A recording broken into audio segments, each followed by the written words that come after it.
Right, so welcome back to MIET 312 surface mining. This is basically the first real lecture of the course, and this is basically just going to be an overview of the surface mining techniques that are widely used around the world. Keeping in mind that the majority of the minerals on this planet are mined using surface techniques, 60+% of them. This is pretty important, and the major types that you're going to see throughout the world. So, what are the big five types of surface mining? I call them the big five because, well, for one, there's five types, and for two, that is what big five is what they refer to the dangerous animal species of Africa, like the rhino, the elephant, and that sort of thing. So there's five. And I tried, given my background, to make this, into an acronym. And the best that I could come up with was MOSH. So, it's kind of like a mosh pit, and that then refers back to open pit. I don't know. That's the best I could do. But those are mountaintop removal. It's typically, you see that in coal, and typically multiple seams are involved. This method is in decline, and there are only a few mountaintop removal mines left out there, at least in Central App, which is predominantly the area of the world where it's most common. That's actually my background, mostly in surface. When I first started, I worked on a mountaintop removal job. And they also had a contour strip and highwall miner as well, but that's kind of where I started at, was mountaintop removal and large, areas of coal that were being uncovered, but even relatively thin seams. I mean, we were catching even 6-inch seams on the way down. We'd stop, mine that out, and then shoot the rest of the way down. Probably the most widely used method in the world is going to be open pit mining, and that is your large metal, primarily your metal mines. There can even be some non-metal open pits, but it's primarily copper, gold, silver, that sort of thing. Strip mining. Widely practiced primarily in coal, primarily in both the eastern and western United States. But this is where, you either have relatively flat topography, and then the coal is relatively shallow, so you remove strips of the overburden, right? And a lot of times this would have been done with a drag line. There's not that many drag lines out there working in this country.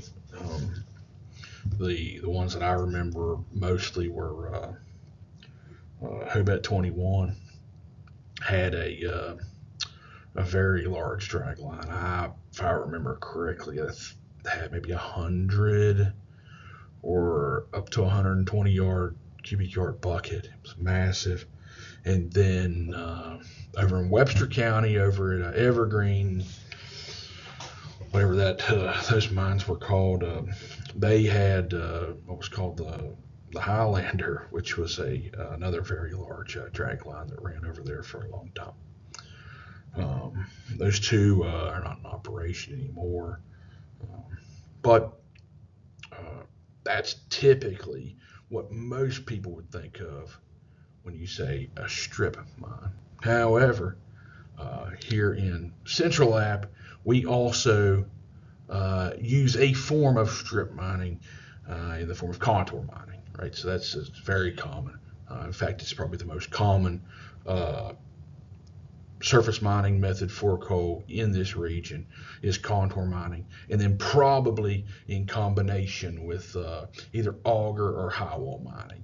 And that leads us to our next type, highwall mining, which is a little bit different, right? Because you're combining an underground mining technique with a surface mining technique, and so you're mining the coal from the surface, but it's actually being extracted from underground, and that is widespread, in usage throughout Appalachia.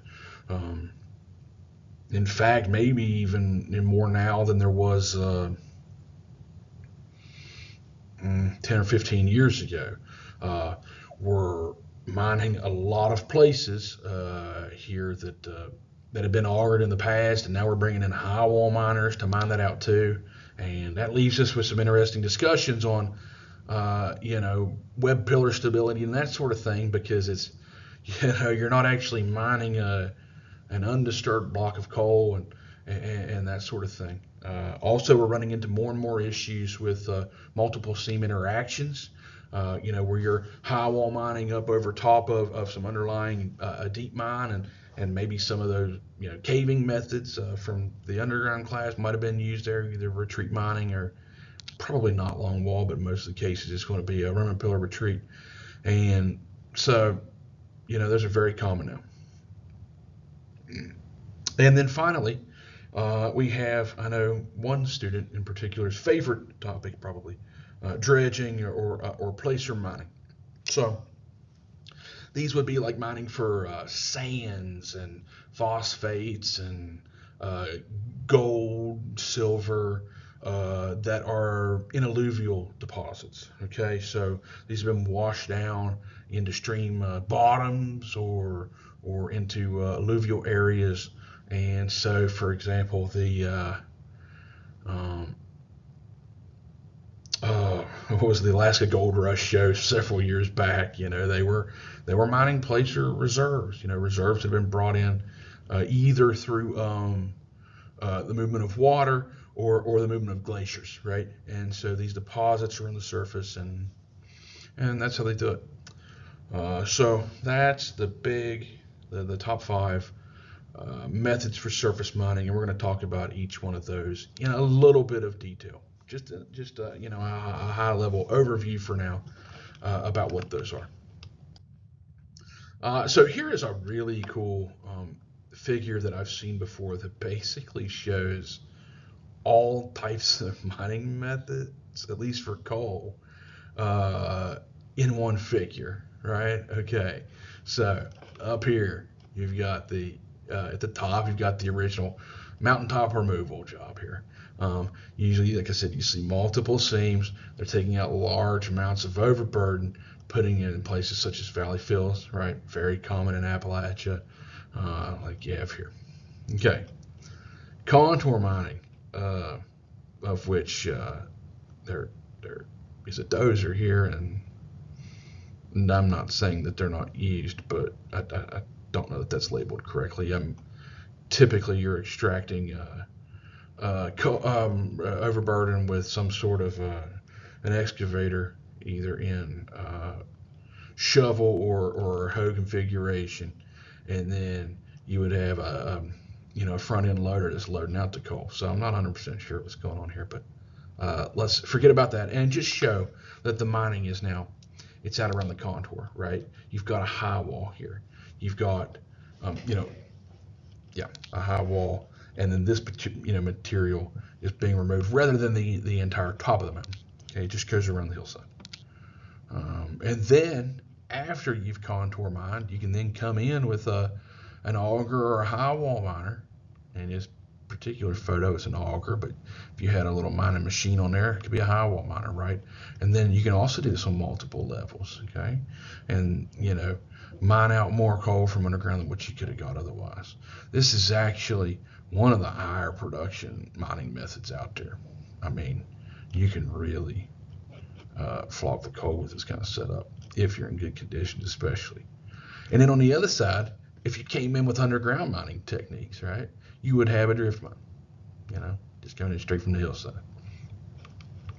Back to surface mining, if we get down for a little bit further, below the natural grade of the land typically, right, then we have, at least enough area to do some sort of larger strip mining, or in this case, what they've called area mining, which I've heard that term used before, but this is really still just strip mining. It's done in strips rather than around the contour. They're straighter, and then you have these typical spoil piles, right, out behind the drag line. Because remember, it's just picking up material, turning around, dumping it out, right, and then they just set over and do it all over again.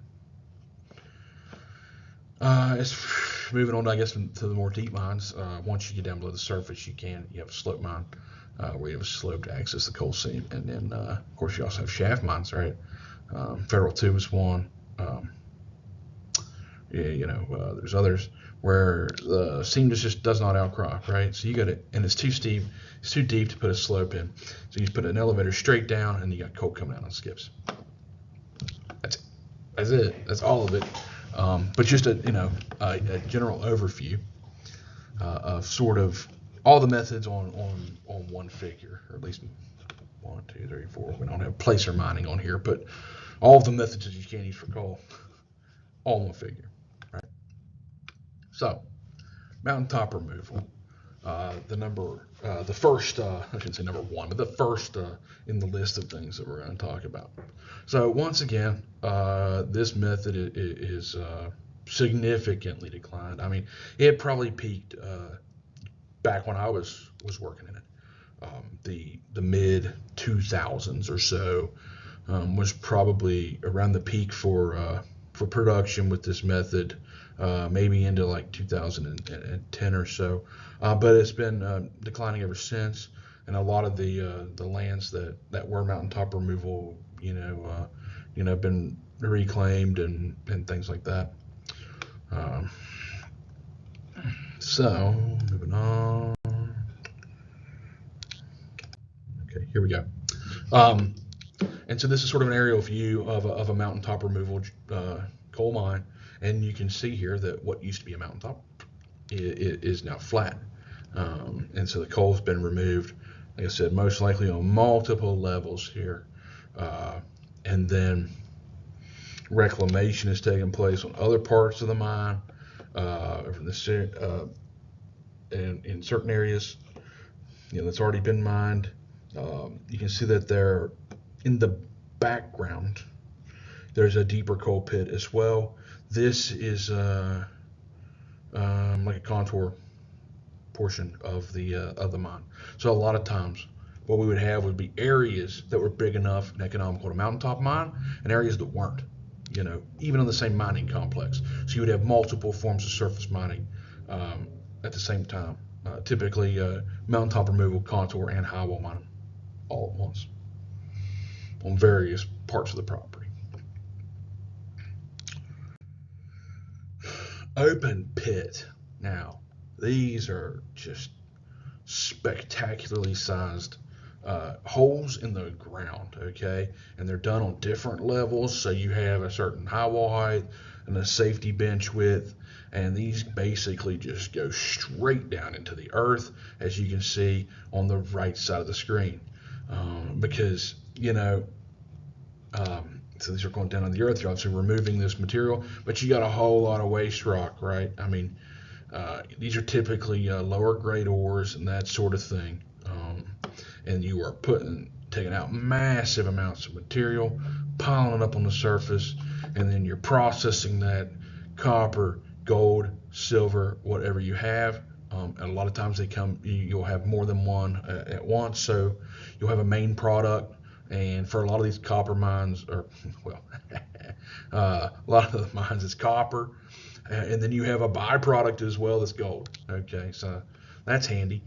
But then you'll have, as a result of these processing methods, you'll have tailing ponds, which need designed and engineered. The tailing dams. It's very important. Okay. So that is just a basic overview of open pit mining. And then, of course, the primary photo of that here is the Bingham Canyon mine out in Utah, not too far from Salt Lake. I actually, last time I was out that way, paid to it's a few dollars or something. It's not very much. You can to take a tour of this, right? And they take you up here to the visitor center area, which is where this photo is taken from, and show you all the things about the property and tell you all about it. They even have a Komatsu 930 truck bed up there for you to look at, which is a massive, 320 ton truck. That's what they run here at this mine. The trucks at this mine are automated as well, and that's primarily because, like sometimes they have to take them a long way, like out of the pit. Sometimes they have to take them out of the pit, and I don't know if you can tell this or not, but it takes an extremely long time to get out of the pit in one of those trucks because they drive relatively slowly, and it's such a huge area. So we're talking like more than a day or something to drive a truck from the bottom of the pit to the top. So these trucks do have automated systems on them to drive around and get loaded and dumped and that sort of thing. They also do a tremendous amount of LiDAR scanning of this mine. Right, there have been multiple failures in various parts of the high walls of this mine. One large slide, which there's plenty of photos online of. I probably should have added one to this, but I didn't. Actually took place right here at the visitor area. So that visitor area was destroyed in the slide and in the failure of the slope. And what they did was they tried to they moved all their trucks and stuff over to their equipment over to the far side of the pit, right? As far away as they could get them. But it ended up being a really big slide. It ended up crossing the pit, still ended up burying their equipment, which they ended up, having to dig out and that sort of thing. And that was a lot of effort that went into to fixing up this after the slide occurred and get back to your, regular mining process. There have been discussions of taking this mine underground and doing block caving, but it's on hold for now. They're still just mining it around the surface and whatnot. So, this is the largest mine in the world, largest hole in the ground in the world. So, strip mining. That's up next. Okay, so. Remember how I talked about, strip mining says basically in strips, and that's why we call it that. This photo makes it really evident of how there is a strip of overburden that's removed. It's been removed by this drag line. It's been piled up on the sides, and you get these hills of overburden, these hills of spoil that is indicative of drag line operations, right? This is obviously an older photo. The pit's not reclaimed. The equipment's all rusty. It's full of water. But this is probably in Ohio somewhere, given how flat it is. It was a common mining technique there back when Consol was running the silver spade and those very large stripping shovels, which once again didn't load trucks. They just moved the material from one side to the other. So we had both were running up in the Ohio area. Of course, like I said, contour mining is also a form of strip mining. And here in this photo, you can see where they stripped to over on the other side, reclaimed this area, and then came over here and started developing new areas and are now contouring around this hillside here, right? And most likely would also be probably putting in a high wall miner as well into these areas. And that brings us to high wall mining. So the system that I'm most familiar with is this system here shown on the screen. It's the Addington ADCAR system. There's also superior high wall miners, and I don't know if there's any other thing. There was just the two. So very productive. A lot of times, some of the areas that we're using, we're going back into areas that have been stripped long ago. Back when the laws were that, to reclaim a contour, you just had to cover up the coal seam, right? And so we're going back in there, cutting these out. High wall mining the coal, reclaiming the entire high wall, right? So these companies are making enough money off the coal to say it's feasible to go into these areas that are basically abandoned mine lands, okay? Mine out what they can, fix it back, and is actually taking that burden of eventually potentially reclaiming these areas from the state, um, or even federal government as well, taxpayers, paying for that sort of thing. But like I said, pretty widespread in Appalachia right now.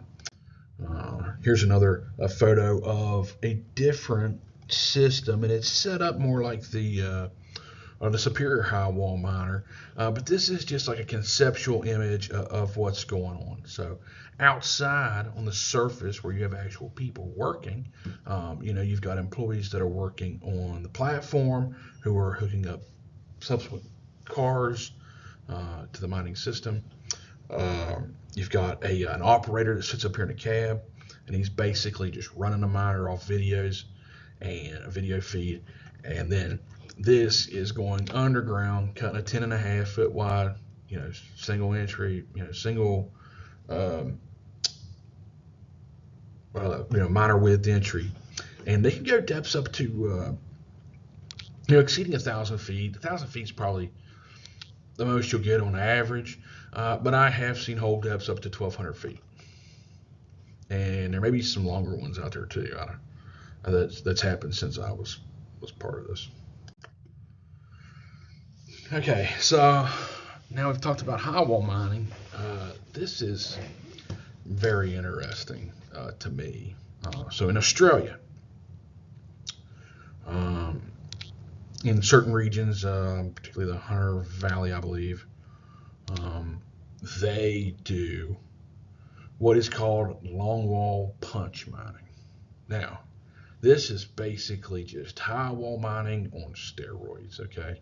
So what they've got here, you see this huge, strip mine, right? They've taken out this strip. They've got a high wall here, and they've taken out this strip of coal. And instead of high wall mining it, like it's common around here, they have enough reserves that they can actually put in a long wall, okay?